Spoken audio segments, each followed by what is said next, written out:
कराची के मेयर और deputy mayor के चुनाव के लिए जोर तोड़ जारी है। पीपल्स पार्टी और मुस्लिम लीग नून की अहम बैठक। नून लीग ने पीपी से डिप्टी मेयरशिप मांग ली है। नून लीग के वफ्द में मुनव्वर रजा, खैलदास कोहिस्तानी और अली अकबर गुजर समेत दीगर शामिल थे। सईद गनी, नजमी आलम और दीगर ने पीपल्स पार्टी की नुमाइंदगी की है और खैलदास कोहिस्तानी का कहना था कि नून लीग और पीपल्स पार्टी वफाक में इत्तेहादी हैं। पीपल्स पार्टी से डिप्टी मेयरशिप मांगी है। हम भी मुज़ाकरात से मुतालिक अपनी क़यादत को आगाह करेंगे। इंतज़ार था ना, चलो इस बार वो करते हैं जो इससे पहले किया ही नहीं। किस्मत की आंखों में आंखें डाल के जीतना होगा। सब में है शेर जैसी आंख। जर्रा जर्रा भी हर कंटेस्टेंट को लगेगा पहाड़।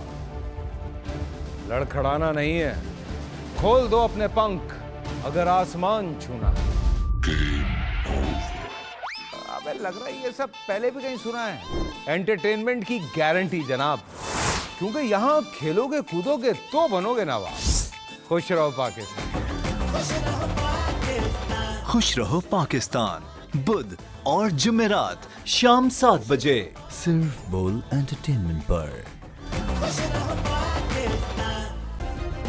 सब्सक्राइब करें और बेल दबाएं ताकि कोई खबर रह न जाए।